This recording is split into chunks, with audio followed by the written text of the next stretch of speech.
বিশাল নদীর অর্ধেক জল হঠাৎ করে একটা গর্তের মধ্যে ঢুকে ভ্যানিশ হয়ে গেল।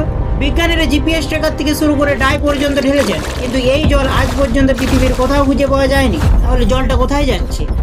আজ ফ্যাক্টস উইথ মিতে আমরা এমন এক ব্ল্যাক হোলের কথা বলবো যা মহাকাশে নয়, আমাদের পৃথিবীতেই আছে।